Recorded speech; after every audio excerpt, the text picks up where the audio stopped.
to stonewall the BJP's campaign in eastern Uttar Pradesh. Mulayam Singh Yadav will now be contesting elections from Azamgarh, apart from his own bastion of Mainpuri. The constituency is currently held by BJP MP Ramakant Yadav. The move comes just days after Narendra Modi's name was announced from Varanasi, which the BJP hoped would consolidate the party's entire vote bank in the eastern part of the state. This is a fight to polarize, and the Samajwadi Party is openly daring Narendra Modi. Party ने फैसला किया है राष्ट्रीय अध्यक्ष श्री मुलायम सिंह यादव जी आजमगढ़ से लोकसभा का चुनाव लड़ेंगे। जहां वो मैनपुरी से लोकसभा का चुनाव लड़ेंगे, वहीं आजमगढ़ से भी लोकसभा का चुनाव लड़ेंगे। क्योंकि जैसे जैसे चुनाव की घोषणा हुई है और नजदीक आया है चुनाव, वैसे वैसे सांप्रदायिकता का जहर फैलाने की कोशिश की जा रही है। 2 साल में उत्तर प्रदेश को इस दिशा में ले जाने में कोई कसर नहीं छोड़ी भारतीय जनता पार्टी आरएसएस ने, लेकिन श्री अखिलेश यादव जी की सूझबूझ, क्षमता और योग्यता के कारण वो सफल नहीं हो पाए। अब वो चुनाव में सांप्रदायिकता का जहर फैलाने की कोशिश कर रहे हैं। देश में ये चुनाव बहुत महत्वपूर्ण है। 16वीं लोकसभा कोई सामान्य स्थिति में चुनाव नहीं हो रहा, बल्कि इसमें राजनीतिक दिशा तय होगी। बहुत साजिश भारतीय जनता पार्टी आरएसएस ने की है उत्तर प्रदेश का माहौल बिगाड़ने की।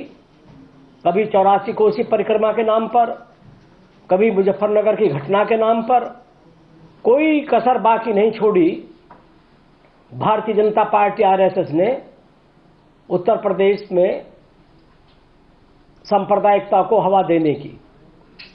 लेकिन समाजवादी पार्टी में मानती है कि उत्तर प्रदेश में चाहे मोदी हो, चाहे उनकी पार्टी हो, चाहे आरएसएस हो, उनके लिए यहां कोई स्थान नहीं हो सकता।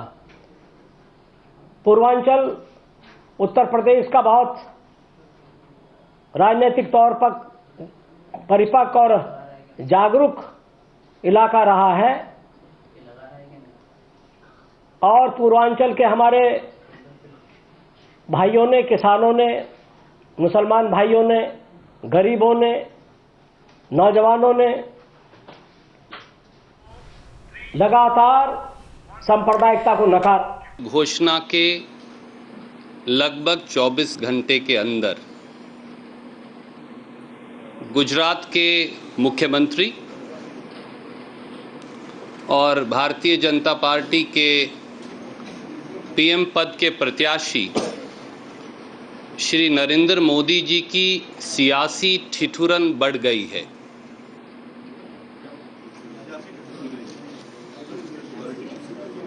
राजनीतिक ठिठुरन, सियासी ठिठुरन बढ़ गई है। गुजरात से बाहर निकलकर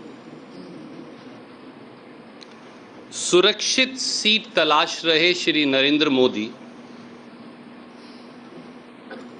धर्म नगरी वाराणसी में नामांकन दाखिल करने से पहले ही वापस गुजरात जाकर एक सुरक्षित सीट की तलाश में भारतीय जनता पार्टी की स्वयं घोषित लहर के दावों के ठीक विपरीत गुजरात के मुख्यमंत्री को लगता है कि उनके राजनीतिक भविष्य की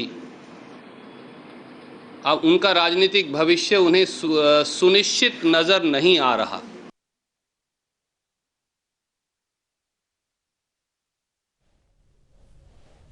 You must really take it that he is bold enough to contest from Varanasi also. Wherever Narendra Modi contests, he will win. There are requests from different parts of the country. The party has got its own strategy. Keeping that strategy in mind, we have decided that Modi ji should contest from Varanasi also. What about the rest? It will be known to you. In due course of time, and a decision is taken. One. Secondly, who is afraid of whom? That will be known That will be known in the coming days. They are all afraid of Modi. That's why they are talking all, indulging in these loose talks. Mr. Mulayam Singh and everybody, whenever there is a pro-Congress mood, no problem with media. If there is a pro-BJP mood or pro-Modi wave, then they say it's a media hype. Hype? It is not hype. It is a reality. If you are not able to see reality, Mr. Mulayam Singh,